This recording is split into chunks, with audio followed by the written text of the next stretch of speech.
യുഡിഎഫിലേക്ക് മടങ്ങാൻ ജോസ് കെ മാണി കോൺഗ്രസുമായുള്ള ചർച്ചയിൽ തീരുമാനമായിരിക്കുന്നു. മറ്റന്നാൾ ചേരുന്ന സ്റ്റിയറിംഗ് കമ്മിറ്റി യോഗത്തിൽ നിർണായകമായ തീരുമാനം ജോസ് കെ മാണി അറിയിക്കും.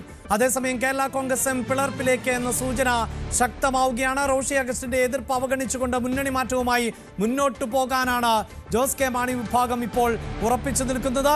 എന്നാൽ ജോസിന്റെ മടങ്ങിവരവിൽ ജോസഫ് വിഭാഗവും പ്രാദേശിക കോൺഗ്രസ് നേതൃത്വവും എതിർപ്പറിയിച്ചു കഴിഞ്ഞു. അതിനിടെ മുന്നണി മാറ്റ അഭ്യൂഹങ്ങൾക്ക് ഇടതുമുന്നണി നേതാക്കൾക്കൊപ്പമുള്ള ചിത്രം പങ്കുവച്ച് മന്ത്രി റോഷി അഗസ്റ്റിൻ രംഗത്തെത്തി.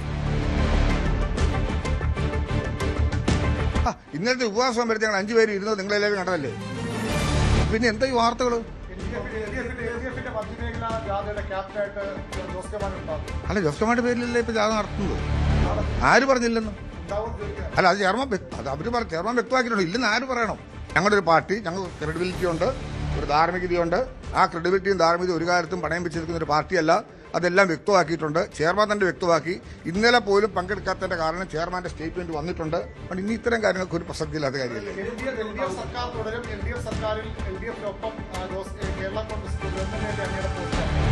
കേരള കോൺഗ്രസിന്റെ മാത്രമല്ല, എൽ ഡി എഫിനെ സംബന്ധിച്ചിടത്തോളം ഈ മുന്നണി പ്രവർത്തിക്കുന്ന എല്ലാവരുടെയും ധാരണയും ചിന്തകൾക്കും വ്യത്യസ്തമായ ഒരു ധാരണ ഉണ്ടാകേണ്ട കാര്യം എവിടെയുണ്ട്? അവിടെയാണല്ലോ പ്രശ്നം. ഇതിങ്ങനെ അഭ്യൂഹങ്ങൾ സൃഷ്ടിക്കപ്പെടുന്നതിന് അപ്പുറത്തോട്ട് രേഖകളോടുകൂടി പറയാൻ കഴിയുന്ന എന്തെങ്കിലും വേണ്ടേ? അതൊക്കെ വ്യക്തമാക്കിയില്ല. ഏറ്റവും ലേറ്റസ്റ്റ് ആയിട്ട് വന്ന പാർട്ടി ചെയർമാന്റെ കുറിപ്പിൽ ഇന്നിപ്പോൾ ഈ അവസ്ഥ പ്രസന്റ് ടെൻസിൽ അതാണ് നമ്മുടെ മുമ്പിലുള്ളത്. അതേക്കുറിച്ചൊരു ആശങ്ക എന്റെ മുമ്പിലില്ല. ജോസ് കെ മാണിയുമായി സോണിയാഗാന്ധി ബന്ധപ്പെട്ടു എന്നെല്ലാം വാർത്തകൾ വരുന്നുണ്ടായിരുന്നു. എന്നോട് പറഞ്ഞില്ല, സോണിയാഗാന്ധി പറഞ്ഞില്ലെന്നാൽ എന്ത് വന്നാലും ഇല്ലല്ലോ. കേരള കോൺഗ്രസ് പാർട്ടിയുടെ നിലപാടല്ലേ എന്ന് വ്യക്തമാക്കിയിരിക്കുന്നത്. അങ്ങനെ അത് ആര് പറഞ്ഞിരിക്കുന്നു? ഇല്ലാത്ത കാര്യങ്ങൾ പറഞ്ഞാൽ എങ്ങനെ ശരിയാവും? അല്ല, പറയണ്ടേ ആരെങ്കിലും ഞങ്ങളുടെ നിലപാട് ഞങ്ങൾ പോകാന്ന് പറയണ്ടേ? അങ്ങനെ വരുന്ന സന്ദർഭത്തിലേ അതിന് പ്രസക്തിയുള്ളൂ. എന്റെ നിലപാടിനകത്ത് ഞാൻ പറഞ്ഞല്ലോ, ഒരു ഗവൺമെന്റിന്റെ ഭാഗമായി തുടരുന്നു, ഇടതുപക്ഷ ജനാധിപത്യത്തിന്റെ ഭാഗമായി കേരള കോൺഗ്രസ് മുന്നോട്ട് പോകുന്നു. ആ നിലയിൽ പോകുന്നവർക്ക് എവിടെയാണ് അഭ്യൂഹങ്ങൾ നിന്നുകൊണ്ട് ഞങ്ങൾക്ക് ഇത്തരം കാര്യങ്ങൾ നേരിടാൻ പറ്റുമോ? എല്ലാ എംഎൽഎമാർക്കും അവരുടെ മണ്ഡലത്തിൽ എന്തെല്ലാം കാര്യങ്ങൾ നടത്താനുണ്ട്.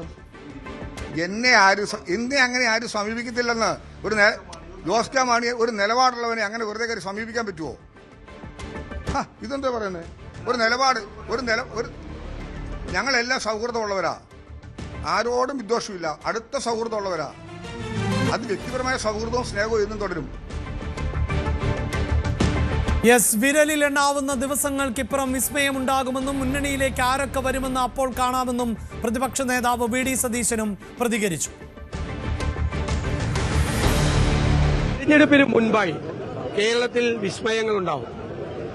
യുഡിഎഫിന്റെ പക്കലേക്ക് കക്ഷികളും എൽഡിഎഫിലുള്ള കക്ഷികളും എൻഡിഎയിലുള്ള കക്ഷികളും അല്ലാതെയുള്ള നിഷ്പക്ഷരായിട്ടുള്ള ആളുകളും യുഡിഎഫിന്റെ പ്ലാറ്റ്ഫോമിലേക്ക് വരും. അത് ഉറപ്പായിട്ട് വരും. അത് ആരൊക്കെയാണ് എന്ന് ദയവ് ഇതിപ്പോ ചോദിക്കരുത്. അത് സമയത്ത് തീർച്ചയായിട്ടും നിങ്ങളെ അറിയിക്കും. അപ്പൊ വിസ്മയം എന്ന് പറയുമ്പോൾ നേരത്തെ പറഞ്ഞ വിസ്മയം ഉണ്ടാവും. അത് വരുമ്പോഴല്ലേ വിസ്മയമാവുള്ളൂ. വന്നാൽ മതി. വരുമ്പോ കറക്റ്റായിട്ട് പറയും. കുറച്ചു ദിവസം കൂടി വെയിറ്റ് ചെയ്യും. അപ്പൊ കറക്റ്റായിട്ട് അറിയാൻ പറ്റും. അല്ല, വിരലിൽ എണ്ണാവുന്ന ദിവസം നിങ്ങൾ വെയിറ്റ് ചെയ്താൽ മതി. അപ്പൊ ആ വിസ്മയം എന്താണെന്ന് വിരലിലെണ്ണാവുന്ന ദിവസം നിങ്ങൾ കാത്തിരിക്കൂ എന്നാണ് ഇപ്പോൾ പ്രതിപക്ഷ നേതാവ് പറയുന്നത്. ഈ വാർത്തയുടെ വിശദാംശങ്ങളുമായി മഞ്ജുഷ് ഗോപാലും വി അരുണുമാണ് ചേരുന്നത്. മഞ്ജുഷ, നേരത്തെ തന്നെ അഭ്യൂഹങ്ങൾ ശക്തമായിരുന്നു. ഒടുവിൽ ആ തീരുമാനത്തിലേക്ക് ജോസ് കെ മാണി വിഭാഗം എത്തിയിരിക്കുന്നു. ഇനി ദിവസങ്ങൾക്കുള്ളിൽ അത് സംബന്ധിച്ച ഒരു ഔദ്യോഗികമായ പ്രഖ്യാപനം അതല്ലേ ശേഷിക്കുന്നത്? അഭിലാഷ്, കേരള കോൺഗ്രസിനെ കുറിച്ച് പലപ്പോഴും വാർത്തകൾ വരുമ്പോഴും അതെല്ലാം നിഷേധിക്കാറാണ് പതിവ് നേതാക്കൾ. പക്ഷേ ഇപ്പോഴും അങ്ങനെ നിഷേധിക്കുന്നുണ്ടെങ്കിലും ആ നിഷേധത്തിന് പിന്നിൽ ഇത് അംഗീകരിക്കുന്നതിന് തുല്യമായ രീതിയിലുള്ള പ്രതികരണമാണ് എന്ന് തന്നെ നമുക്ക് മനസ്സിലാക്കേണ്ടി വരുന്നു. കാരണം കേരള കോൺഗ്രസ് മാണി വിഭാഗം യുഡിഎഫിലേക്ക് മടങ്ങി വരാൻ തീരുമാനമെടുത്തു കഴിഞ്ഞു. അതായത് ജോസ് കെ മാണി ആ തീരുമാനം എടുത്തു കഴിഞ്ഞു. കോൺഗ്രസ് നേതാക്കളുമായി ചർച്ച നടന്നു. കോൺഗ്രസ് ഹൈക്കമാൻഡിൽ നിന്ന് ഉറപ്പ് ജോസ് കെ മാണിക്ക് കിട്ടിയിട്ടുമുണ്ട്. ഇനി കോൺഗ്രസ് ഹൈക്കമാൻഡിൽ നിന്ന് ഒരു കത്തുമായിട്ടായിരിക്കും അടുത്ത സ്റ്റിയറിംഗ് കമ്മിറ്റി യോഗത്തിൽ, അത് വെള്ളിയാഴ്ചയാണ് കോട്ടയത്ത് ചേരാൻ പോകുന്നത്, ആ സ്റ്റിയറിംഗ് കമ്മിറ്റി യോഗത്തിലേക്ക് ജോസ് കെ മാണി വരാൻ പോകുന്നത്. ഇനിയുള്ളത് കേരള കോൺഗ്രസ് എമ്മിൽ നിന്ന് മുഴുവൻ നേതാക്കളും, സ്റ്റിയറിംഗ് കമ്മിറ്റിയിലെ എല്ലാ നേതാക്കളും എല്ലാ എംഎൽഎമാരും ജോസ് കെ മാണിക്കൊപ്പം UDF-ലേക്ക് പോകുമോ എന്ന ചോദ്യമാണ്. അതിന് ഇപ്പോഴത്തെ നിലയിൽ നൽകാനാവുന്ന ഉത്തരം എന്ന് പറയുന്നത് അങ്ങനെ ആവില്ല എന്നാണ്. ഇപ്പോൾ മന്ത്രി പദവിയിലിരിക്കുന്ന റോഷി അഗസ്റ്റിൻ, അദ്ദേഹമാണ് അല്പം മുമ്പ് നിലപാട് വ്യക്തമാക്കിയത്. റോഷി അഗസ്റ്റിൻ നിലവിൽ LDF-ൽ തുടരുവാൻ തന്നെയാണ് തീരുമാനിച്ചിരിക്കുന്നത്. അതായത് ജോസ് കെ മാണിക്കൊപ്പം UDF-ലേക്ക് മടങ്ങുവാനായിട്ട് ഇപ്പോൾ കാരണങ്ങളില്ല എന്ന നിലപാടിലാണ്. അത് ധാർമ്മികതയ്ക്ക് നിരക്കുന്നതല്ല എന്നാണ് റോഷി അഗസ്റ്റിന്റെ നിലപാട്. പിന്നെ റാന്നി MLA പ്രമോദ് നാരായണനും ജോസ് കെ മാണിക്കൊപ്പമല്ല, ബാക്കി എല്ലാവരും, ബാക്കി 3 MLA-മാരും ജോസ് കെ മാണിക്കൊപ്പമുണ്ട്. ആകെയുള്ള 5 MLA-മാരിൽ 3 പേർ ജോസ് കെ മാണിക്കൊപ്പമാണ്. മടങ്ങുവാനുള്ള താല്പര്യം, ജോസ് കെ മാണി എന്ത് തീരുമാനമെടുത്താലും അതിനൊപ്പം നിൽക്കുവാനുള്ള നിലപാടിൽ തന്നെയാണ് മറ്റ് 3 MLA-മാരും എന്ന കാര്യവും ഉറപ്പായി കഴിഞ്ഞിരിക്കുകയാണ്. അതായത് Changanassery MLA Jom Michael, Kanjirappally MLA M Jayaraj, അതുപോലെ തന്നെ പൂഞ്ഞാർ MLA സെബാസ്റ്റ്യൻ കളത്തിക്കൽ, ഈ 3 പേരും മടങ്ങുവാനുള്ള ജോസ് കെ മാണിയുടെ തീരുമാനത്തിനൊപ്പമാണ്. അതേസമയം റോഷിയും പ്രമോദ് നാരായണനും എതിർപ്പ് അറിയിച്ചു കഴിഞ്ഞു. അതിനർത്ഥം എന്ന് പറയുന്നത് ഈ രീതിയിലാണ്. ഈ സാഹചര്യത്തിൽ ഒരു മാറ്റവും ഉണ്ടായില്ല എങ്കിൽ കേരള കോൺഗ്രസ് എം പിളരുന്നു എന്ന ഒരു നിലയിലേക്ക് കൂടി കാര്യങ്ങൾ പോകും. അതായത് ഒരു തവണ കൂടി കേരള കോൺഗ്രസ് എം പിളർപ്പിലേക്ക് പോകും എന്നുള്ളതാണ്. വെള്ളിയാഴ്ച ഒരു നിർണായകമായ ദിവസമാണ്. വെള്ളിയാഴ്ച കൊണ്ട് പക്ഷേ അവസാനിക്കാൻ പൂർണ്ണമായും സാധ്യതയില്ല. അതിനുശേഷവും ചർച്ച തുടങ്ങേണ്ടി വരും. റോഷി അഗസ്റ്റിൻ നിലവിൽ LDF വിടില്ല എന്ന നിലപാടിൽ തന്നെയാണ്. കോൺഗ്രസുമായുള്ള ചർച്ചയിൽ സീറ്റ് ധാരണ പോലും അതിന്റെ ആദ്യപടിയാണ് കേട്ടോ. അത് പൂർണ്ണമായിട്ടും അങ്ങനെയെന്ന് പറയാൻ കഴിയില്ല എങ്കിലും സീറ്റുകളുടെ കാര്യത്തിൽ പോലും ആദ്യ ധാരണയായി കഴിഞ്ഞു. കഴിഞ്ഞ തവണ 12 സീറ്റുകളാണ് LDF-ൽ ചെന്നപ്പോൾ ജോസ് കെ മാണി വിഭാഗത്തിന് മത്സരിക്കാൻ കിട്ടിയത്. 13 ആയിരുന്നു. അവസാനം കുറ്റ്യാടി അവസാന നിമിഷം CPM തന്നെ ഏറ്റെടുക്കുകയായിരുന്നു. ഈ വർഷം അത് തിരികെ ജോസ് കെ മാണിക്ക് നൽകുമെന്നും പറഞ്ഞിരുന്നു. അങ്ങനെ 13 സീറ്റുകൾ ഇത്തവണ മത്സരിക്കാൻ കിട്ടിയേനെ.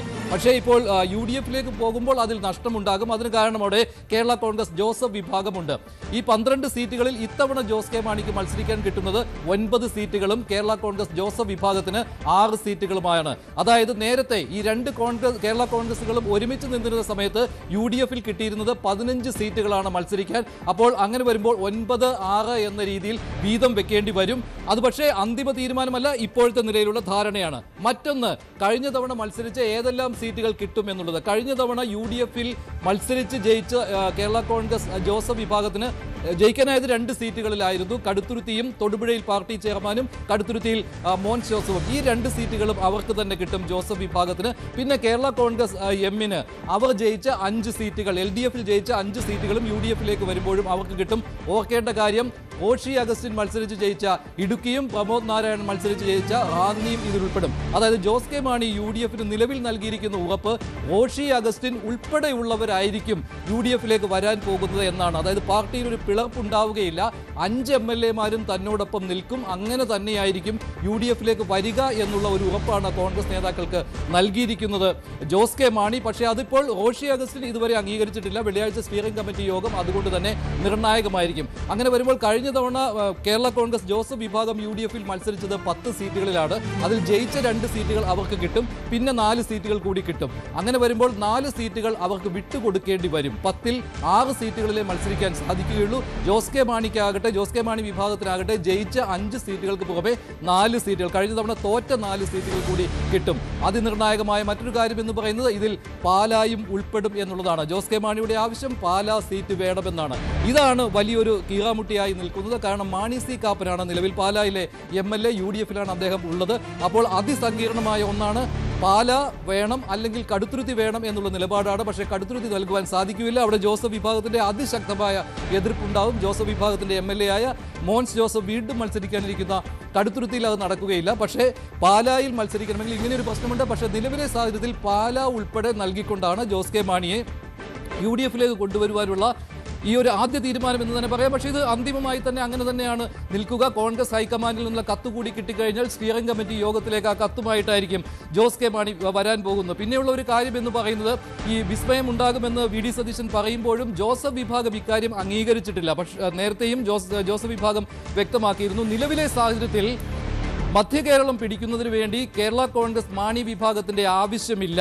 ഇപ്പോഴത്തെ നിലയ്ക്ക് നിലവിലെ സ്ഥിതി വെച്ചുകൊണ്ട് തന്നെ ജയിക്കാൻ കഴിയും. മാണി വിഭാഗം വന്നാൽ അത് കൂടുതൽ പ്രശ്നങ്ങൾ UDF-ൽ ഉണ്ടാകും. പ്രാദേശിക കോൺഗ്രസ് നേതാക്കളും കേരള കോൺഗ്രസ് ജോസഫ് നേതാക്കളും അതിൽ അതൃപ്തിയുള്ളവരാണ്. അതുകൊണ്ട് നിലവിൽ തദ്ദേശ ഭരണ തെരഞ്ഞെടുപ്പിലെയും ലോക്സഭാ തെരഞ്ഞെടുപ്പിലെയും ഫലസൂചന വെച്ച് നോക്കുകയാണെങ്കിൽ UDF-ന് കോട്ടയവും ഇടുക്കിയും പത്തനംതിട്ടയും ജയിക്കാൻ കഴിയും കേരള കോൺഗ്രസ് മാണിയുടെ സഹായമില്ലാതെ എന്നുള്ളതാണ് ജോസഫ് വിഭാഗത്തിന്റെ തീരുമാനം. അതുമാത്രമല്ല 10 സീറ്റുകൾ ഞങ്ങൾക്ക് മത്സരിക്കാൻ തന്നത് അത് ഇത്തവണയും വേണമെന്നുള്ള ആവശ്യവും ജോസഫ് വിഭാഗം ഉന്നയിക്കുന്നുണ്ട്. പക്ഷേ ജോസഫ് വിഭാഗത്തിന് ഇത് എത്ര നാൾ ഈ രീതിയിൽ മുന്നോട്ട് പോകാൻ കഴിയുമെന്നുള്ളത് പ്രശ്നമാണ്. കത്തോലിക്ക സഭയുടെ ശക്തമായ സമ്മർദ്ദം ഇക്കാര്യത്തിലുണ്ട്. 2 കേരള കോൺഗ്രസുകളും ഒരു മുന്നണിയിൽ, അത് UDF-ൽ നിൽക്കണം എന്നുള്ള ആവശ്യം കത്തോലിക്ക സഭയ്ക്കുള്ളതാണ്, പ്രത്യേകിച്ച് സീറോ മലബാർ സഭയ്ക്കുള്ളതാണ്. അതിനാൽ തന്നെ സഭയിലെ ബിഷപ്പുമാർ പോലും ഈ ചർച്ചകളിൽ പങ്കെടുത്തിട്ടുണ്ട്. അത് നേരത്തെയും അങ്ങനെ അറിയാവുന്ന കാര്യമാണ്. ജോസ് കെ മാണി പോലും ഇത്തരമൊരു സമ്മർദ്ദത്തിൽ തന്നെയാണ്. അതിന് കാരണം LDF-ൽ നിൽക്കുന്നതിനേക്കാൾ UDF-നെ പിന്തുണയ്ക്കുന്നതാണ് നല്ലത് എന്ന നിലപാടിലേക്ക് പോയിട്ടുണ്ട് കത്തോലിക്ക സഭ. അതിനാൽ തന്നെ ഈ വിഷയത്തിൽ ജോസ് കെ മാണിയും ഒരു സമ്മർദ്ദത്തിലാണ്. പക്ഷേ നിലവിലെ കാര്യങ്ങൾ വെച്ച് നോക്കുമ്പോൾ ജോസ് കെ മാണി UDF-ലേക്ക് എന്ന് തന്നെയാണ്. കേരള കോൺഗ്രസ് മാണി വിഭാഗം LDF വിടാൻ ഒരുങ്ങുകയാണ്. അവിടെ പ്രശ്നമായിരിക്കുന്നത് മന്ത്രി റോഷി അഗസ്റ്റിന്റെ നിലപാടാണ്. അദ്ദേഹം LDF വിടാൻ കൂട്ടാക്കിയിട്ടില്ല. അദ്ദേഹം LDF-ൽ തുടരുമെന്ന് അറിയിക്കുന്നു. മറ്റൊരു കാര്യം, LDF നടത്താൻ പോകുന്ന ജാഥയുടെ മധ്യമേഖല ക്യാപ്റ്റൻ ജോസ് കെ മാണിയാണ്. പക്ഷേ അദ്ദേഹം മധ്യമേഖല ക്യാപ്റ്റൻ ആവുകയില്ല. ആ സമയം പാർലമെന്റ് സമ്മേളനം നടക്കുന്ന സമയം എന്ന കാരണം ചൂണ്ടിക്കാണിച്ചുകൊണ്ട് അതിൽ നിന്ന് ഒഴിയുവാനുള്ള തീരുമാനത്തിലാണ് അദ്ദേഹം. അങ്ങനെയെങ്കിൽ റോഷി അഗസ്റ്റിൻ ആ ജാഥ ക്യാപ്റ്റൻ സ്ഥാനം ഏറ്റെടുക്കുമോ? ഒട്ടേറെ അഭ്യൂഹങ്ങൾ ഇങ്ങനെ പരക്കുമ്പോഴും ഒരു കാര്യം ഉറപ്പിച്ചു പറയാം, നിലവിലെ സാഹചര്യത്തിൽ ജോസ് കെ മാണി UDF-ലേക്ക് വരാൻ പോവുകയാണ്. VD സതീശൻ പറയുന്ന വിസ്മയം അത് തന്നെയാണ്. സീറ്റുകളുടെ കാര്യത്തിൽ പോലും ധാരണയായി കഴിഞ്ഞു. 9-6, ചിലപ്പോൾ ഒരു സീറ്റ് കൂടി അധികം നൽകുവാനും അവസാനവട്ട ചർച്ചകളിൽ ഒരു തീരുമാനം ഉണ്ടായേക്കാം. അങ്ങനെ വരുമ്പോൾ 16 എന്ന രീതിയിലേക്ക് വരാം. ജോസഫ് വിഭാഗത്തെ അനുനയിപ്പിക്കേണ്ടതുണ്ട്. പക്ഷേ അവർ ജയിച്ച സീറ്റുകൾ അവർക്ക് തന്നെ കിട്ടുക ചെയ്യും. പക്ഷേ എങ്കിൽ പോലും ഒരു എതിർപ്പ് ജോസഫ് വിഭാഗത്തിൽ നിന്നുണ്ടാവും. പക്ഷേ ആ എതിർപ്പുമായിട്ട് അവർക്ക് മുന്നോട്ട് പോകാൻ ബുദ്ധിമുട്ടാണ്. ഒരു കാര്യം കൂടിയുണ്ട് അഭിലാഷ്, മധ്യ കേരളത്തിലെ പല പ്രാദേശിക കോൺഗ്രസ് നേതാക്കളും ഇക്കാര്യത്തിൽ ഇങ്ങനൊരു തീരുമാനം വേണ്ട എന്ന് KPCC-യെ അറിയിച്ചിട്ടുണ്ട്. അവർ മുതിർന്ന നേതാക്കളെ ഇക്കാര്യം അറിയിച്ചിട്ടുണ്ട്. ഇത് ആത്മഹത്യാപരമാണെന്നും അണികൾക്ക് ഇത് അംഗീകരിക്കുവാൻ പ്രയാസമുണ്ടാകുമെന്നും നിർണായകമായ ഘട്ടത്തിൽ മുന്നണിയെ ചതിച്ചവരാണ് കേരള കോൺഗ്രസ് മാണി വിഭാഗം എന്ന കാര്യം അവർ ചൂണ്ടിക്കാണിക്കുകയും നിലവിൽ അവർ ഇല്ലാതെ തന്നെ ജയിക്കാൻ കഴിയുമെന്ന സാഹചര്യത്തിൽ എന്തിനാണ് തോൽക്കാൻ തയ്യാറായി നിൽക്കുന്നവരെ തിരികെ കൊണ്ടുവന്ന് അവരെ MLA-മാരും മന്ത്രിമാരുമാക്കാൻ സഹായിക്കുന്നത് എന്ന ചോദ്യം പ്രാദേശിക കോൺഗ്രസ് നേതാക്കൾക്കും ജോസഫ് വിഭാഗത്തിനുമുണ്ട്. പക്ഷേ UDF-ന്റെ പൊതുവായ നിലപാട്, പ്രത്യേകിച്ച് മുസ്ലിം ലീഗിന്റെ നിലപാട് ഇതായിരുന്നു. നേരത്തെ തന്നെ പറഞ്ഞിട്ടുണ്ട്, കോൺഗ്രസിന്റെ ലീഡർഷിപ്പിന്റെയും നിലപാട് ജോസ് കെ മാണി വരട്ടെ, മുന്നണി കൂടുതൽ ശക്തമാകട്ടെ എന്നതായിരുന്നു. ക്രൈസ്തവ ന്യൂനപക്ഷങ്ങൾക്കിടയിലുള്ള പഴയ മേൽക്കൈ തിരിച്ചു പിടിക്കുവാൻ UDF-ന് കഴിയുന്ന ഒരു സാഹചര്യത്തിൽ ജോസ് കെ മാണി വരട്ടെ എന്ന നിലപാടായിരുന്നു. അത് പ്രകാരം കാര്യങ്ങൾ മുന്നോട്ട് പോകുമ്പോൾ വെള്ളിയാഴ്ചത്തെ കോട്ടയത്ത് ചേരാൻ പോകുന്ന സ്റ്റിയറിംഗ് കമ്മിറ്റി യോഗം ഒരിക്കൽ കൂടി തീർച്ചയായും സൂചിപ്പിക്കുന്നത് പോലെ കേരള കോൺഗ്രസ് വീണ്ടും തിരികെ എത്തുന്നു UDF-ലേക്ക് എന്നതാണ്. അരുൺ, കഴിഞ്ഞ തെരഞ്ഞെടുപ്പ് സമയത്തായിരുന്നു രാഷ്ട്രീയ കേന്ദ്രങ്ങളെ ഞെട്ടിച്ചുകൊണ്ട് LDF പാളയത്തിലേക്ക് ഈ ജോസ് കെ മാണിയുടെ രംഗപ്രവേശനം ഉണ്ടാകുന്നത്. അതാകട്ടെ അതിനു മുമ്പ് ഏറ്റവും വലിയ വിമർശകരായിരുന്നു CPM, വലിയ വിമർശകരായിരുന്നു മാണി വിഭാഗത്തിൻ്റെത്. ഇപ്പോഴിതാ മറ്റൊരു തെരഞ്ഞെടുപ്പ് ആസന്നമായിരിക്കുമ്പോൾ അതും LDF ഒരു തെരഞ്ഞെടുപ്പ് ജാഥ പ്രഖ്യാപിച്ചു കഴിഞ്ഞിരിക്കുന്നു. 3 ക്യാപ്റ്റന്മാരെ അടക്കം തീരുമാനിച്ചു കഴിഞ്ഞിരിക്കുന്നു. അവിടെ ഭരണ തുടർച്ച എന്ന 3ാം വട്ടവും ഇടതുപക്ഷം എന്നതിലേക്ക് എന്ന മുദ്രാവാക്യം ഉയർത്തിക്കൊണ്ട് ഒരു തെരഞ്ഞെടുപ്പ് പ്രചാരണത്തിന് തുടക്കം കുറിക്കുമ്പോഴാണല്ലോ ഈ തിരിച്ചടി ഉണ്ടാകാൻ പോകുന്നത്. കൃത്യമായി ഇടതുമുന്നണിയിൽ നിന്ന് വലതിലേക്ക് ചാടുന്നു ജോസ് കെ മാണി എന്നത് ഉറപ്പിക്കുന്ന പശ്ചാത്തലം. അതിനെ ഇടത് കേന്ദ്രങ്ങൾ എങ്ങനെയാണ് നോക്കിക്കാണുന്നത്? ഏതെങ്കിലും തരത്തിൽ തടയിടുവാനുള്ള നീക്കങ്ങൾ നടക്കുന്നുണ്ടോ ഇപ്പോൾ ഇടത് കേന്ദ്രങ്ങൾ?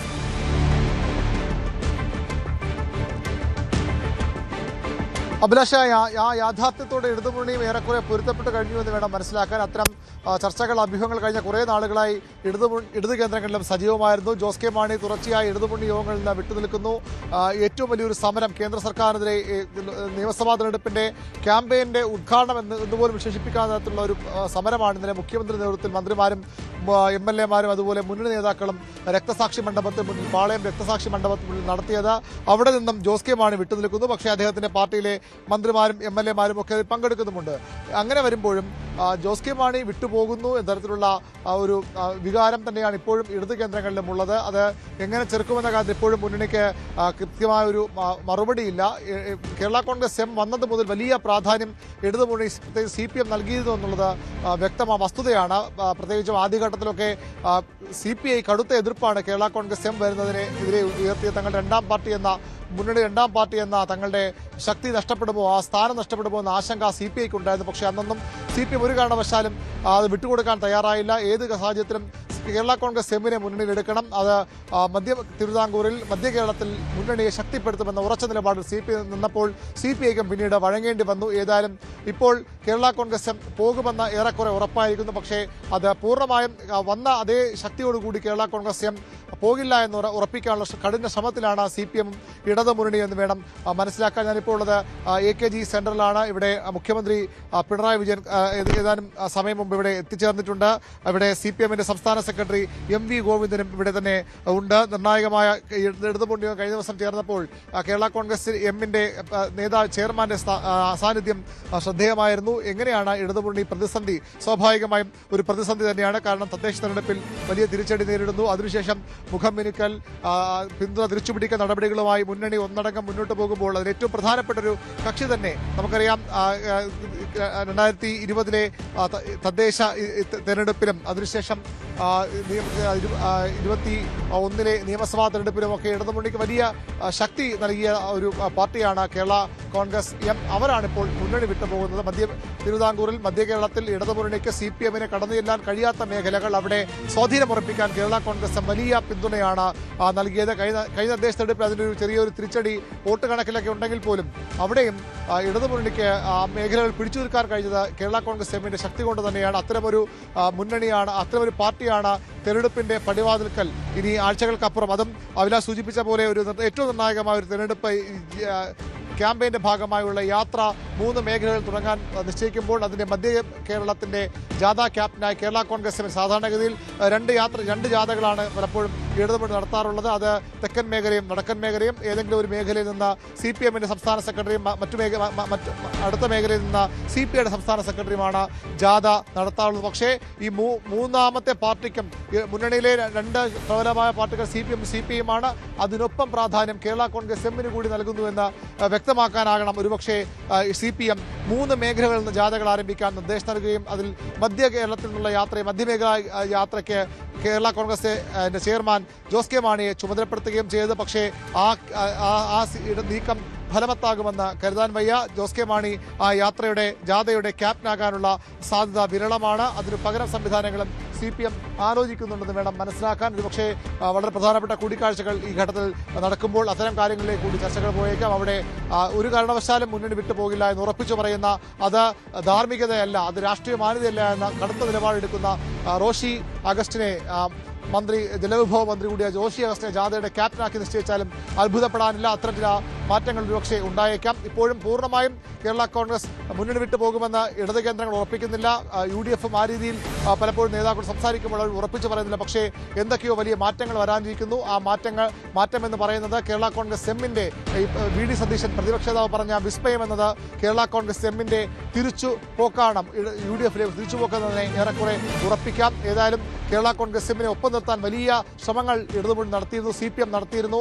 അവർക്ക് മുന്നണിയുമായി ചേർന്ന് പോകാൻ ഏതെങ്കിലും തരത്തിലുള്ള അഭിപ്രായ വ്യത്യാസം ഉണ്ടാകാനുള്ള എല്ലാ സാഹചര്യവും വഴി അടച്ചിരുന്നു. തങ്ങളുടെ സീറ്റ് തന്നെ എടുത്ത് അല്ലെങ്കിൽ തങ്ങൾ ജയിക്കാവുന്ന സീറ്റ് ജോസ് കെ മാണിക്ക് നൽകുന്നു. വനവന്യജീവി നിയമ ഭേദഗതിയിലൂടെ കേരള കോൺഗ്രസിന് ഏതെങ്കിലും തരത്തിൽ ക്രൈസ്തവ സമൂഹത്തിൽ നിന്ന് സഭകളിൽ നിന്നൊക്കെയുള്ള സമ്മർദ്ദമുണ്ടെങ്കിൽ അത് അതിജീവിക്കാൻ ആ നിയമനിർമ്മാണം അവർക്ക് വേണ്ടി വേണമെങ്കിൽ പറയാം, അത്ര ഒരു നിയമനിർമ്മാണത്തിന് CPM തയ്യാറാകുന്നു. ആ നിയമനിർമ്മാണം പക്ഷേ നിയമം പ്രാബല്യത്തിൽ വരാൻ ഇതുവരെ കഴിഞ്ഞിട്ടില്ല. സാങ്കേതികമായ തടസ്സങ്ങൾ, കേന്ദ്രത്തിന്റെ എതിർപ്പും അതുപോലെ തന്നെ ഗവർണറുടെ എതിർപ്പുമൊക്കെ കൊണ്ട് അത് നിയമം പ്രാബല്യത്തിൽ വന്നില്ലെങ്കിൽ പോലും എല്ലാ നീക്കുപോക്കുകളും എല്ലാ വിട്ടുവീഴ്ചകളും കേരള കോൺഗ്രസ് ചോദിച്ച സീറ്റുകൾ നൽകിയാണ് അവരെ കഴിഞ്ഞ തവണ ഒപ്പം നിർത്തിയത്. മന്ത്രിസ്ഥാനം അവർ ചോദിക്കുമ്പോൾ അത് നൽകി. എല്ലാ തരത്തിലും കേരള കോൺഗ്രസ് മുന്നണിയിൽ ഏറ്റവും പ്രധാനപ്പെട്ട ഒരു കക്ഷിയാണ് എന്ന് തന്നെ ആ ഒരു വലിയ പ്രാധാന്യം നൽകിക്കൊണ്ട് മുഖ്യമന്ത്രിയുടെ പ്രത്യേക ശ്രദ്ധ അക്കാര്യത്തിലുണ്ടായിരുന്നത് വ്യക്തമാണ്. മുഖ്യമന്ത്രി പിണറായി വിജയൻ വളരെ കൃത്യമായി തന്നെ കേരള കോൺഗ്രസിന് അവർ അർഹിക്കുന്നതിനപ്പുറമുള്ള പരിഗണന നൽകാൻ മുഖ്യമന്ത്രി പലപ്പോഴും ശ്രദ്ധിച്ചിരുന്നു. അത് CPIക്ക് ചിലപ്പോഴൊക്കെ നീരസം ഉണ്ടാക്കിയിരുന്നു. പക്ഷേ എങ്കിലും കേരള കോൺഗ്രസ് വേണം, തങ്ങൾക്ക് കടന്നു കയറാൻ ബുദ്ധിമുട്ടുള്ള, തങ്ങൾക്ക് സ്വാധീനമുറപ്പിക്കാൻ ബുദ്ധിമുട്ടുള്ള മേഖലയിൽ സ്വാധീനമുറപ്പിക്കാൻ കേരള കോൺഗ്രസിന്റെ സഹായം വേണം, അവരുടെ പിന്തുണ വേണമെന്ന ഒരു നിശ്ചയദാർഢ്യത്തോടുകൂടി കേരള കോൺഗ്രസ് എമ്മിനെ വലിയ പ്രാധാന്യം നൽകി വലിയ പരിഗണന നൽകിയാണ് ഇടതുമുന്നണി നിലനിർത്തിയത്. പക്ഷേ അവർ വിട്ടുപോകുമെന്ന് ഏറെക്കുറെ ഉറപ്പായിരിക്കുന്നു. ആ വിട്ടുപോക്ക് എത്രത്തോളം അതിന്റെ ആഘാതം കുറയ്ക്കാനാകുമോ, എത്രത്തോളം ശക്തി തിരിച്ചുപോകുന്ന കേരള കോൺഗ്രസ് ശക്തി UDFിലേക്ക് പോകുന്ന വിഭാഗത്തിന്റെ കുറയ്ക്കാനാകുമോ എന്നുള്ള നീക്കങ്ങൾ ഇടതുമുന്നണി നടത്തുകയാണ്. നമുക്കറിയാം പ്രമോദ് നാരായൺ ഇടതുമുന്നണിക്കൊപ്പം ഉറച്ചു നിൽക്കുന്ന സൂചനകളാണ് ഇപ്പോൾ നൽകുന്നത്. മുഖ്യമന്ത്രി പിണറായി വിജയനൊപ്പമുള്ള ചിത്രം പങ്കുവച്ചാണ് തുടരും 2026 എന്ന ഒരു ഫേസ്ബുക്ക് കുറിപ്പ് അദ്ദേഹം ഇട്ടത്. അതുപോലെ റോഷി അഗസ്റ്റിൻ ആദ്യം അദ്ദേഹമാണ് അത്തരം ഒരു ചിത്രം പോസ്റ്റ് ചെയ്തത്. അതിനുശേഷം അദ്ദേഹം തന്റെ നിലപാട് ഉറപ്പിച്ചു പറയുകയും ചെയ്തു. അങ്ങനെ എന്നെ സ്വാധീനിക്കാൻ ആർക്ക് ധൈര്യമുണ്ട്, ഞാൻ അങ്ങനെ രാഷ്ട്രീയ മാന്യത ഇല്ലാതെ പെരുമാറില്ല എന്നൊക്കെ വലിയ വൈകാരികമായ ഒരു പ്രതികരണമാണ് റോഷി അഗസ്റ്റ് നടത്തിയത്. പക്ഷേ എത്ര പേർ അദ്ദേഹത്തിനൊപ്പം ഉണ്ടാകും? 3 MLA-മാരെങ്കിലും അപ്പുറം പോകുമെന്ന് ഏറെക്കുറെ ഉറപ്പാണ്. എൻ ജയരാജ് അദ്ദേഹം ഇടതുമുന്നണി വിടാൻ താല്പര്യമുള്ള ആളല്ല എന്ന് വേണം മനസ്സിലാക്കുന്നത്. പക്ഷേ കേരള കോൺഗ്രസിന്റെ പാർട്ടി നേതൃത്വം, ഔദ്യോഗിക നേതൃത്വം തീരുമാനത്തിനൊപ്പം അദ്ദേഹം ഉറച്ചു നിൽക്കും. നേരത്തെ കെ എം മാണിയുടെ കാര്യത്തിൽ അദ്ദേഹം അതേ നിലപാടെടുത്തയാളാണ്. കെ എം മാണി എന്ന് പറയുമ്പോൾ അതുപോലെ ഇപ്പോൾ ചെയർമാൻ ജോസ് കെ മാണിയാണ് ആ നിലപാടിനൊപ്പം ഉറച്ചു നിൽക്കുമെന്ന് ജയരാജ് വ്യക്തമാക്കുന്നു. പക്ഷേ സെബാസ്റ്റ്യൻ കടത്തുങ്കലും ജോബ് മൈക്കിളും അവർ രണ്ടുപേരും UDF-ലേക്ക് പോകാൻ നേരത്തെ തന്നെ തയ്യാറെടുത്ത് നിൽക്കുകയാണ്. പക്ഷേ 2 MLA-മാർ ഇപ്പുറം ഉണ്ടാകും എന്ന് തന്നെയാണ് ഇപ്പോൾ. അങ്ങനെ 3-2 രീതിയിലാകാം ഒരു പക്ഷേ ഇടതുമുന്നണി UDF-ലുമുള്ള കേരള കോൺഗ്രസിന്റെ ഇപ്പോഴത്തെ ഒരു അവസ്ഥ. ഏതായാലും ഇടതുമുന്നണിയും ആ യാഥാർത്ഥ്യം അംഗീകരിക്കുന്ന രാഷ്ട്രീയ സാഹചര്യത്തിലേക്ക് നീങ്ങുന്നു എന്ന് വേണം മനസ്സിലാക്കാൻ. പകരം ക്രമീകരണങ്ങൾ കേരള കോൺഗ്രസ് പോയാൽ എങ്ങനെ ആ മേഖലയെ പിടിച്ചു നിൽക്കാം, ഈ യാത്രാ മധ്യേ അല്ലെങ്കിൽ യാത്ര ആരംഭിക്കുന്നതിന് മുമ്പ് തന്നെ ക്യാപ്റ്റനെ മാറ്റേണ്ടി വരുന്ന ഒരു സാഹചര്യം, അതിനെങ്ങനെ മറികടക്കാം തുടങ്ങിയ കാര്യങ്ങളിൽ ഇടതുമുന്നണി തിരക്കിട്ട കൂടിയാലോചനകളും ചർച്ചകളും നടക്കുന്നുവെന്ന് വേണം മനസ്സിലാക്കാൻ. മുന്നണി കൺവീനർ ഇന്ന് തിരുവനന്തപുരത്തില്ല എന്നാണ് നമുക്ക് ലഭിക്കുന്ന വിവരം. അദ്ദേഹം കോഴിക്കോടാണെന്ന് എന്ന വിവരമാണ് ലഭിക്കുന്നത്. ഏതായാലും മുഖ്യമന്ത്രി പിണറായി വിജയനും CPM സംസ്ഥാന സെക്രട്ടറി MV ഗോവിന്ദനും അടക്കമുള്ള പ്രധാനപ്പെട്ട നേതാക്കൾ ഇപ്പോൾ AK സെന്ററിലുണ്ട്. സ്വാഭാവികമായും ഈ രാഷ്ട്രീയ സാഹചര്യങ്ങൾ എല്ലാ ദിവസവും ചേരാറുള്ള CPM-ന്റെ അവൈലബിൾ സെക്രട്ടേറിയറ്റ് യോഗമുണ്ട്. അത്തരം അനുദിനം ഉള്ള ഓരോ ദിവസത്തെയും രാഷ്ട്രീയ സാഹചര്യങ്ങൾ സെക്രട്ടേറിയറ്റ് യോഗം വിലയിരുത്തും. ഒരുപക്ഷേ അത്തരം ഒരു അവൈലബിൾ സെക്രട്ടറി യോഗമാണ് ഇവിടെ ചേരുന്ന കാര്യത്തിൽ നമുക്ക് വ്യക്തതയില്ല. ഏതായാലും മുഖ്യമന്ത്രി പിണറായി വിജയനും CPM സംസ്ഥാന സെക്രട്ടറി MV ഗോവിന്ദനും AK സെന്ററിലുണ്ട്. വളരെ നിർണായകമായ രാഷ്ട്രീയ നീക്കങ്ങൾ നടക്കുമ്പോൾ, വിസ്മയം സൃഷ്ടിക്കാൻ UDF ശ്രമിക്കുമ്പോൾ ആ വിസ്മയത്തിന്റെ ഭംഗി കുറയ്ക്കാൻ അല്ലെങ്കിൽ വിസ്മയത്തിന്റെ ശക്തി കുറയ്ക്കാനുള്ള ശ്രമങ്ങൾ ഇടതുമുന്നണി നടത്തുമെന്ന് ഉറപ്പാണ്. അഭിലാഷ്, നിർണായകമായ രാഷ്ട്രീയ നീക്കങ്ങൾ ആണ് കേരളത്തിൽ നടന്നുകൊണ്ടിരിക്കുന്നത്. ജോസ് കെ മാണി വിഭാഗം ഇതാ UDF-ലേക്ക് തിരികെ എത്തുന്നു എന്നുള്ളതാണ്. വാർത്തയുടെ വിശദാംശങ്ങളുമായി VV അരുണും ഒപ്പം മഞ്ജുഷ് ഗോപാലും തുടരുകയാണ്.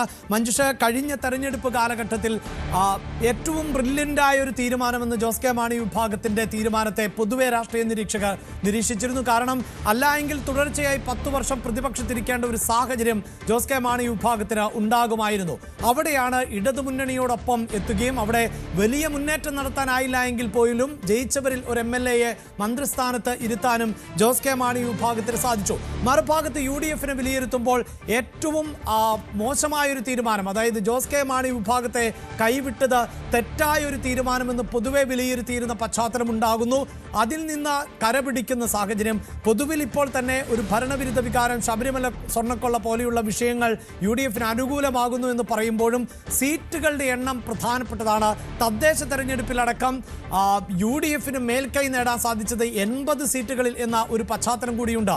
അവിടെ ജോസ് കെ മാണി വിഭാഗത്തെ തിരികെ എത്തിച്ചാൽ മധ്യ കേരളത്തിൽ കൂടുതൽ സീറ്റുകൾ ഉറപ്പിച്ചു നിർത്താൻ പറ്റും. അവർ ലക്ഷ്യ 2026 വളരെ അനായാസമായി കൈപ്പിടിയിലേക്ക് എത്തിക്കാൻ സാധിക്കും. അങ്ങനെ ഒരു നിരീക്ഷണത്തിലേക്ക് UDF പോകുന്നുണ്ടോ? UDF-ൽ ഇപ്പോൾ ഘടകകക്ഷികളായിട്ടുള്ള ജോസഫ് വിഭാഗത്തിനെ അടക്കം ചർച്ചകളിലൂടെ അനുനയിപ്പിക്കാം എന്ന ഒരു പൊതുവികാരമാണോ കോൺഗ്രസിനും അതോടൊപ്പം തന്നെ ലീഗിനും ഇപ്പോൾ ഉള്ളത്? അഭിലാഷ്, ഇതിനകത്ത് 100 സീറ്റിൽ അധികം നേടി ഭരണത്തിലെത്തുമെന്നൊക്കെ UDF പറയുമ്പോഴും കേവല ഭൂരിപക്ഷത്തിന് ആവശ്യമായ സീറ്റുകളേക്കാൾ അല്പം കൂടി സീറ്റുകൾ അധികം കിട്ടിയേക്കാം എന്നുള്ള വിലയിരുത്തലാണ് പൊതുവെ ആഭ്യന്തരമായിട്ട് UDF-ലുള്ളത്, പ്രത്യേകിച്ച് കോൺഗ്രസ് പാർട്ടിയിൽ ഉള്ളത്. ഘടകകക്ഷികൾക്കിടയിലും അങ്ങനെ തന്നെയാണ്. അതുകൊണ്ട് അമിതമായ ആത്മവിശ്വാസം പ്രകടിപ്പിക്കുമ്പോഴും മുന്നണി കൂടുതൽ ശക്തമാകേണ്ടത്, പ്രത്യേകിച്ച് കേരള കോൺഗ്രസ് മാണി വിഭാഗം വിട്ടതിന് ശേഷം നടന്ന ആദ്യ നിയമസഭാ തെരഞ്ഞെടുപ്പിൽ 2021 തിളക്കമാർന്ന വിജയം LDF-ന് കിട്ടുന്നതിൽ മധ്യ കേരളം പ്രധാനപ്പെട്ട ഒരു നിർണായകമായ ഒരു ഘടകമായിരുന്നു. അവിടെ ജോസ് കെ മാണിയുടെ കേരള കോൺഗ്രസ് M-ന്റെ പ്രകടനം ശ്രദ്ധേയവുമായിരുന്നു. അതങ്ങനെ വിലയിരുത്തപ്പെട്ടതുമാണ്. പക്ഷേ അതിനുശേഷം നടന്ന തെരഞ്ഞെടുപ്പുകളിൽ ആ ഒരു നേട്ടം കേരള കോൺഗ്രസ് M-ന് ഉണ്ടായില്ല. ലോക്സഭാ തെരഞ്ഞെടുപ്പിൽ കാണാനായില്ല. അതിനുശേഷം നടന്ന തദ്ദേശ ഭരണ തെരഞ്ഞെടുപ്പിലും സ്ഥിതി ഇതേപോലെ തന്നെയായിരുന്നു. കേരള കോൺഗ്രസ് M-ന്റെ പ്രകടനം മോശമായിരുന്നു. മധ്യ കേരളത്തിൽ LDF-ന്റെ പ്രകടനം മോശമായിരുന്നു. എങ്കിൽ പോലും കേരള കോൺഗ്രസുകൾ ഒന്നിച്ചു നിന്നാൽ, പ്രത്യേകിച്ച് ക്രൈസ്തവ ന്യൂനപക്ഷങ്ങൾക്കിടയിൽ സ്വാധീനമുള്ള കേരള കോൺഗ്രസ് മാണിയും ജോസഫും ഒരുമിച്ച് നിന്നാൽ ക്രൈസ്തവ പിന്തുണ കൂടുതലായിട്ട് കിട്ടുവാൻ UDF-ന് കഴിയും എന്നുള്ള വിലയിരുത്തൽ പ്രധാനപ്പെട്ട നേതാക്കൾക്കെല്ലാം ഉണ്ട്. പക്ഷേ അവിടെയുള്ള ഒരേ ഒരു തടസ്സം എന്ന് പറയുന്നത് ഈ തെരഞ്ഞെടുപ്പ് രാഷ്ട്രീയം തന്നെയാണ്. അവിടെ ഒരിക്കൽ പോലും കേരള കോൺഗ്രസും തമ്മിൽ സിങ്കായി പോകാറില്ല. അവർ തമ്മിൽ അഭിപ്രായ വ്യത്യാസം രൂക്ഷമാണ്. തെരഞ്ഞെടുപ്പ് ഘട്ടങ്ങളിൽ പരസ്പരമുള്ള കാലുവാരലുമൊക്കെ പ്രാദേശിക തലത്തിൽ ഉള്ളതാണ്. പക്ഷേ അന്തിമമായിട്ട് ക്രൈസ്തവ മേഖലയിൽ ആധിപത്യം നിലനിർത്തുവാനായിട്ട് കേരള കോൺഗ്രസിന്റെ സാമീപ്യം അത് വേണം എന്നുള്ള ഒരു നിലപാട് UDF-ന്റെ തന്ത്രങ്ങൾ ആവിഷ്കരിക്കുന്ന നേതാക്കൾക്കുണ്ട് എന്ന കാര്യത്തിൽ സംശയമില്ല. അതിനാൽ കേരള കോൺഗ്രസ് മാണി വിഭാഗം പോയതിനു ശേഷം എല്ലാ സമയത്തും UDF-ലേക്ക് അവരെ തിരിച്ചു കൊണ്ടുവരുവാനുള്ള ശ്രമം നടന്നിട്ടുണ്ട് എന്നുള്ള കാര്യത്തിൽ സംശയമില്ല. പക്ഷേ ഞങ്ങൾ LDF-ൽ തൃപ്തരാണ്, ഞങ്ങൾക്ക് ഒരു പ്രശ്നവുമില്ല, അധികം സ്പേസ് ഞങ്ങൾക്ക് ഇവിടെ കിട്ടുന്നുണ്ട്, ഞങ്ങൾ പറയുന്ന കാര്യങ്ങൾ നടത്തിയെടുക്കുവാൻ പറ്റുന്നുണ്ട് എന്ന കാര്യം പറഞ്ഞുകൊണ്ടാണ് ജോസ് കെ മാണിയും കൂട്ടരും LDF-ൽ ഉറച്ചു നിന്നത്. അപ്പോഴും അവർക്കെതിരെ ചോദ്യം ഉയർന്നിരുന്നു. ക്രൈസ്തവ മേഖലയിൽ ക്രൈസ്തവ ജനവിഭാഗം അനുഭവിക്കുന്ന ബുദ്ധിമുട്ടുകൾ അത് സർക്കാരിന്റെ ശ്രദ്ധയിൽ കൊണ്ടുവരുവാനും പരിഹരിക്കുവാനുള്ള ശ്രമങ്ങൾ ജോസ് കെ മാണിയുടെ ഭാഗത്തുനിന്ന് ഉണ്ടാകുന്നില്ല. അതുമാത്രമല്ല പല വിഷയങ്ങളിലും മൗനം പാലിക്കേണ്ട ഒരു അവസ്ഥയിലേക്ക് ജോസ് കെ മാണി പോയിട്ടുണ്ട്. പല സമ്മർദ്ദങ്ങൾക്കും ഇക്കാര്യത്തിൽ അടിപ്പെട്ടിട്ടുണ്ട്. അതിനാൽ തന്നെ അവരെ തിരിച്ചു കൊണ്ടുവരുവാനുള്ള ശ്രമങ്ങൾ കൂടുതൽ ശക്തമായി UDF ക്യാമ്പിൽ നിന്ന് ഉണ്ടാകുന്നതും കാണാറുള്ളതാണ്. ഈ തെരഞ്ഞെടുപ്പ് വന്നപ്പോൾ ഇത്തരത്തിലുള്ള ഒരു സമ്മർദ്ദം ഏറിയ ഒരു സമയം കൂടിയാണ്. മാത്രമല്ല തദ്ദേശ ഭരണ തെരഞ്ഞെടുപ്പിൽ കൃത്യമായിട്ട് ന്യൂനപക്ഷ പിന്തുണ, ക്രൈസ്തവ ന്യൂനപക്ഷങ്ങളുടെ പിന്തുണ UDF-ന് കിട്ടി എന്ന കാര്യത്തിൽ സംശയമില്ല. മധ്യ കേരളത്തിൽ ആ ഒരു നേട്ടമുണ്ടാക്കുവാൻ UDF-ന് കഴിയുകയും ചെയ്തു. അപ്പോൾ ജോസ് കെ മാണിയുടെ മേൽ സമ്മർദ്ദം കൂടുന്നു. പക്ഷേ ഒറ്റ കാര്യമേ ഉള്ളൂ അഭിലാഷ്, അത് അരുണിനോടും കൂടി ചോദിച്ചാൽ കൂടുതൽ വ്യക്തമായി കിട്ടും. എന്ത് കാരണം പറഞ്ഞുകൊണ്ട് UDF-ലേക്ക് പോകുവാൻ ജോസ് കെ മാണി തയ്യാറാകും എന്നുള്ളതാണ്. ഈ ഏറ്റവും ഒടുവിൽ JB കോശി കമ്മീഷൻ റിപ്പോർട്ടിന്റെ കാര്യം വന്നപ്പോൾ പോലും അത് നടപ്പിലാക്കും എന്നുള്ള ഒരു ഉറപ്പ് മുഖ്യമന്ത്രിയുടെ ഭാഗത്തു നിന്ന് പോലും ഉണ്ടായതാണ്. അപ്പോൾ എന്ത് കാരണമായിരിക്കും ഈ വിഷയത്തിൽ ജോസ് കെ മാണി പറയാൻ പോകുന്നത് എന്നുള്ളത് വളരെ നിർണായകമായ ഒരു കാര്യമാണ്. കാരണം ഞങ്ങൾക്ക് പരിഗണന കിട്ടിയിട്ടുണ്ട് LDF-ൽ, ഒരു ബുദ്ധിമുട്ടും ഞങ്ങൾക്ക് LDF-ൽ ഇല്ല എന്ന് ആവർത്തിച്ച് കഴിഞ്ഞ ദിവസം വരെ പറഞ്ഞിരുന്ന സമയത്ത് നിന്ന് പെട്ടെന്ന് UDF-ലേക്ക് പോകുമ്പോൾ എന്തായിരിക്കും അതിന് കാരണമെന്ന് വ്യക്തമാക്കേണ്ടതുണ്ട്. മറ്റൊരു കാര്യമെന്ന് പറയുന്നത് കേരള കോൺഗ്രസുകളെ സംബന്ധിച്ചിടത്തോളം മുന്നണി മാറ്റം എന്നുള്ളത് പുതുമയുള്ള കാര്യമല്ല. അത് പലതവണയും കേരളം കണ്ടിട്ടുള്ളതാണ്. ഏറ്റവും ഒടുവിൽ ഇത്തരത്തിലുള്ളൊരു മാറ്റം ജോസ് കെ മാണി വിഭാഗം LDF-ലേക്ക് വന്നപ്പോൾ കണ്ടതാണ്. അപ്പോൾ കാരണം കണ്ടെത്തുക അവർക്ക് ബുദ്ധിമുട്ടുള്ള കാര്യമല്ല. രാഷ്ട്രീയമായ ധാർമ്മികതയാണോ എന്ന് ചോദിച്ചാൽ ആ സമയത്തും അവർക്ക് ഓരോ കാരണം കണ്ടുപിടിക്കാൻ ഉണ്ടാവും. പക്ഷേ റോഷി അഗസ്റ്റിൻ ഇക്കാര്യത്തിൽ എടുത്തിരിക്കുന്ന തീരുമാനം ഇതൊരു ധാർമ്മികമായ കാര്യമല്ല, ഒരു കാരണവുമില്ലാതെ LDF വിട്ട് UDF-ലേക്ക് പോകുന്നത് ശരിയല്ല എന്നൊരു നിലപാട് റോഷി എടുത്തിട്ടുണ്ട്. പക്ഷേ ഒരു കാര്യം കൂടിയുണ്ട്, റോഷിക്ക് ആ നിലപാടിൽ എത്ര നാൾ ഉറച്ചു നിൽക്കാൻ പറ്റും എന്നുള്ളതാണ്. ഒരു കേരള കോൺഗ്രസ് എമ്മിനെ നയിച്ചുകൊണ്ട് മുന്നോട്ട് പോകുവാൻ റോഷി അഗസ്റ്റിന് കഴിയുമോ എന്നുള്ള സമ്മർദ്ദം അദ്ദേഹത്തിന്റെ മേൽ കൂടിയുണ്ട്. അതിനാൽ തന്നെ ഈ സ്റ്റിയറിംഗ് കമ്മിറ്റി യോഗത്തിന് ശേഷം കാര്യങ്ങൾ കീഴ്മേൽ മറിയുവാനും സാധ്യതയുണ്ട്. മുഴുവനായിട്ട് LDF-ൽ നിന്ന് കേരള കോൺഗ്രസ് എമ്മിനെ UDF-ലേക്ക് എത്തിക്കുവാൻ ജോസ് കെ മാണിക്ക് കഴിയും എന്നുള്ള കാര്യം കൂടി ഇക്കാര്യത്തിലുണ്ട്. കാരണം രണ്ടുപേരുടെ എതിർപ്പേ ഇക്കാര്യത്തിലുള്ളൂ, റോഷി അഗസ്റ്റിന്റെയും പ്രമോദ് നാരായണന്റെയും എതിർപ്പ് മാത്രം. അതിനാൽ തന്നെ അത് മറികടക്കുവാൻ ജോസ് കെ മാണി ശ്രമിക്കുമെന്ന കാര്യത്തിൽ സംശയമില്ല. ആ സമ്മർദ്ദം റോഷി അഗസ്റ്റിന് മേൽ ഉണ്ടാവുകയും ചെയ്യും. എന്തായാലും ഇക്കാര്യം ഉറപ്പാണ്, UDF-ലേക്ക് പോകുവാനായിട്ട് തീരുമാനം ആയിക്കഴിഞ്ഞു ജോസ് കെ മാണിയുടെ. ഇനി അത് സ്റ്റിയറിംഗ് കമ്മിറ്റി യോഗത്തിൽ അവതരിപ്പിച്ച് അംഗീകാരം നേടുക മാത്രമേ ബാക്കിയുള്ളൂ. കേരള കോൺഗ്രസ് എന്ന് പറഞ്ഞു കഴിഞ്ഞാൽ ചെയർമാന്റെ പാർട്ടി എന്ന് തന്നെ നമുക്ക് പറയാം. അതിനാൽ തന്നെ ഇതൊരു അംഗീകാരം നേടിയെടുക്കുക എന്നുള്ളതൊക്കെ സാങ്കേതികമായ കാര്യങ്ങൾ മാത്രമാണ്. ജോസ് കെ മാണി ഒരു തീരുമാനമെടുത്താൽ അതിനൊപ്പം തന്നെയായിരിക്കും കൂടുതൽ നേതാക്കളും എന്ന കാര്യത്തിലും സംശയമില്ല. അങ്ങനെ UDF-ലേക്ക് വരുവാനുള്ള കേരള കോൺഗ്രസ് എമ്മിന്റെ വഴി തുറന്നിരിക്കുകയാണ് ഇപ്പോൾ അഭിലാഷ്. തീർച്ചയായും അവിടെ അരുൺ സൂചിപ്പിക്കുന്ന പോലെ തന്നെ നിലവിൽ ഈ മുന്നണിയുടെ ഭാഗമായതിനു ശേഷം എല്ലാ തരത്തിലുമുള്ള പരിഗണനകൾ ലഭിക്കുന്നു എന്ന് ആവർത്തിച്ചിരുന്ന ആളാണ് ജോസ് കെ മാണി എന്ന് നമുക്കറിയാം. പക്ഷേ ഈ സൂചിപ്പിക്കുന്ന പോലെ രാഷ്ട്രീയ ഇന്നലകൾ പരിശോധിച്ചാൽ അങ്ങനെ വലിയ കാരണങ്ങളൊന്നും പറഞ്ഞുകൊണ്ടല്ല മുന്നണി മാറ്റങ്ങൾ ഉണ്ടാകാറുള്ളത്. കേരള കോൺഗ്രസിനെ സംബന്ധിച്ചിടത്തോളം ഇപ്പോൾ അധികാരത്തിന്റെ ഭാഗമായിരിക്കുക എന്നത് പ്രധാനപ്പെട്ട ഒന്നായി മാറുന്നുണ്ടോ? മാത്രവുമല്ല ഈ തെരഞ്ഞെടുപ്പിൽ ഈ സൂചിപ്പിക്കുന്നത് പോലെ ചെറിയ മാർജിനിൽ ആണ് എങ്കിൽ പോലും UDF-ന് അധികാരത്തിൽ വരാൻ പറ്റുന്ന ഒരു പശ്ചാത്തലം ഉരുത്തിരിഞ്ഞു വരുന്നു. അങ്ങനെയുണ്ടാകുന്ന രാഷ്ട്രീയ കാലാവസ്ഥയിലെ മാറ്റം എന്നതിനപ്പുറത്ത് ഒരു കാരണം കൃത്യമായി ബോധിപ്പിക്കാൻ ജോസ് കെ മാണി വിഭാഗത്തിന് ഇവിടെ സാധിക്കുമോ? ഒപ്പം UDF മുന്നണിയിലേക്ക് എത്തുമ്പോൾ എത്രത്തോളം സീറ്റുകൾ എന്നതിൽ ഉൾപ്പെടെ ഈ റോഷി അഗസ്റ്റിൻ അടക്കമുള്ളവർ മാറി നിന്നാൽ വേണ്ടത്ര സമ്മർദ്ദം UDF-നകത്ത് ചെലുത്താൻ ജോസ് കെ മാണി വിഭാഗത്തിന് സാധിക്കുകയും ചെയ്യുമോ?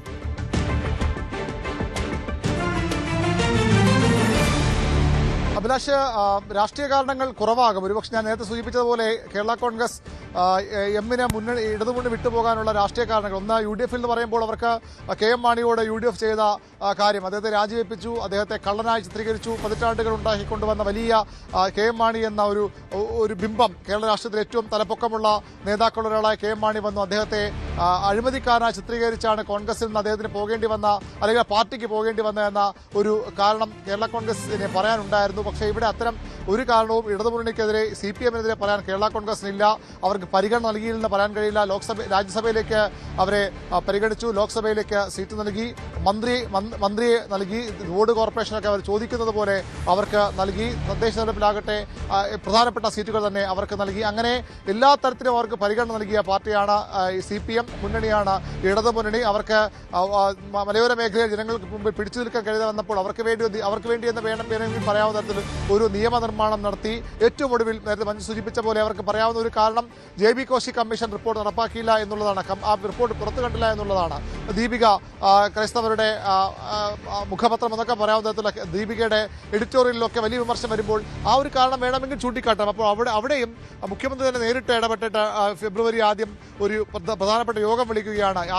JB കോശി കമ്മീഷൻ റിപ്പോർട്ടുമായി ബന്ധപ്പെട്ടുള്ള ആശങ്കകൾ പരിഹരിക്കാൻ അതുമായി ബന്ധപ്പെട്ട എല്ലാ ആളുകളുടെ യോഗം മുഖ്യമന്ത്രി തന്നെ നേരിട്ട് വിളിച്ചു ചേർക്കുകയാണ്. അങ്ങനെയും ആ കാരണം പോലും പറഞ്ഞു പോകാൻ ഒരുപക്ഷെ കേരള കോൺഗ്രസിന് കഴിയാത്ത സാഹചര്യമുണ്ട്. അവിടെയാണ് നമുക്കറിയാം, ഒരു രാഷ്ട്രീയ പാർട്ടി മുന്നണി മാറ്റം വരുമ്പോഴൊക്കെ അവർക്ക് ഈ രാഷ്ട്രീയ കാരണങ്ങൾക്ക് അപ്പുറത്തേക്ക് പറയാനുള്ള അവസരം, അതിനുള്ളൊരു രാഷ്ട്രീയ കൗതുകം അല്ലെങ്കിൽ രാഷ്ട്രീയ മെയ്വഴക്കം അവർക്കുണ്ടാകാറുണ്ട്. നമുക്ക് ഈ കാര്യത്തിൽ ഓർത്തെടുക്കേണ്ട ഒരു പ്രതികരണം MP വീരേന്ദ്രകുമാറിന്റെ പാർട്ടി സോഷ്യലിസ്റ്റ് ജനതാദൾ നേരത്തെ ഇടതുമുന്നണി വിട്ടുപോകുമ്പോൾ അവർക്ക് പറയാനൊരു കാരണം, ഒരു കോഴിക്കോട് സീറ്റുണ്ടായിരുന്നു. പക്ഷേ അതിനപ്പുറത്തേക്ക് അന്ന് അവരുടെ സെക്രട്ടറി ജനറലായിരുന്ന വർഗീസ് ജോർജ് നടത്തിയൊരു പ്രതികരണം, നമ്മളിപ്പോൾ നിൽക്കുന്ന AKG സെന്ററിന്റെ ഓപ്പോസിറ്റ് പഴയ AKG സെന്റർ, അവിടെ AKG പഠന ഗവേഷണ കേന്ദ്രം, അതിന്റെ പടികളിറങ്ങി വന്ന അദ്ദേഹം പറഞ്ഞൊരു പ്രതികരണമുണ്ട്. അത്യന്തം ദുഃഖത്തോടെയും ഖേദത്തോടെയും ഈ പടികൾ ഞങ്ങൾ ഇറങ്ങുകയാണ്. അവിടെ രാഷ്ട്രീയ കാരണം അദ്ദേഹം പറഞ്ഞത്, പതിറ്റാണ്ടുകളായി ഈ മുന്നണിയുടെ തുടക്കം മുതലുണ്ടായിരുന്ന ഞങ്ങൾ എന്ന് പറഞ്ഞുകൊണ്ട് അതീവ വൈകാരികമായ ഒരു സൃഷ്ടിച്ചുകൊണ്ടൊരു പ്രതികരണം അന്ന് വർഗീസ് ജോർജ് നടത്തിയിരുന്നു. അവിടെ രാഷ്ട്രീയ കാരണങ്ങൾക്ക് അപ്പുറത്തേക്ക് മുന്നണി വിട്ടുപോകാൻ ഒരു വൈകാരിക തലം സൃഷ്ടിച്ചെടുക്കുകയായിരുന്നു. കോഴിക്കോട് സീറ്റുമായി ബന്ധമുള്ള വൈകാരിക ബന്ധമൊക്കെ പറഞ്ഞുകൊണ്ട് അത്തരമൊരു വൈകാരിക തലം അവിടെ സൃഷ്ടിച്ചെടുക്കുകയായിരുന്നു. സമാനമാകാം ഒരുപക്ഷെ കേരള കോൺഗ്രസ് എമ്മിന്റെ മുന്നണി വിടുമ്പോൾ ജോസ് കെ മാണിയുടെയും പ്രതികരണം. അതിന് കാരണം, അവർക്ക് പറയാൻ ഉള്ള കാരണം, അവരുടെ അടിസ്ഥാനം എപ്പോഴും ക്രൈസ്തവ ജനവിഭാഗങ്ങളാണ്. അവരുടെ അടിസ്ഥാനം എപ്പോഴും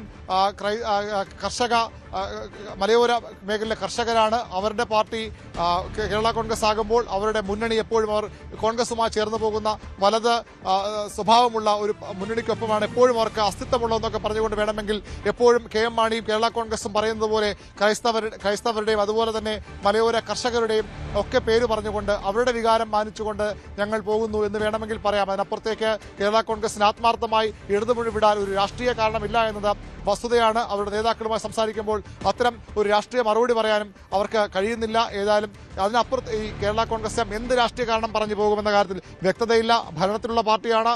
ഭരണം തേടി പോകുന്നവരെന്ന ദുഷ്പേര് അവർക്കുണ്ടാകാൻ കാരണം കഴിഞ്ഞ തവണ LDF-ലേക്ക് വന്നു, ഭരണത്തിൽ അവർക്ക് തുടരാനായി. ഇപ്പോൾ തിരിച്ച് UDF ഭരണത്തിലേക്ക് എത്തുമെന്ന ഒരു പ്രതീതി ഉണ്ടാകുമ്പോൾ അവിടേക്ക് പോകുന്നു. പക്ഷേ അതും ഉറപ്പില്ല. അതാണ് ഈ മുന്നണി വിടുന്നതിനെ എതിർക്കുന്ന നേതാക്കൾ കാട്ടുന്നത്. എന്ത് ഉറപ്പിലാണ്? തദ്ദേശ തെരഞ്ഞെടുപ്പിലെ ഒരു തിരിച്ചടിയുടെ പശ്ചാത്തലത്തിൽ മാത്രം എങ്ങനെ മുന്നണി വിടാനാകും? അതിനപ്പുറത്തേക്ക് ഏതെങ്കിലും രാഷ്ട്രീയ കാരണങ്ങളുണ്ടോ അല്ലെങ്കിൽ അവഗണനയുണ്ടോ?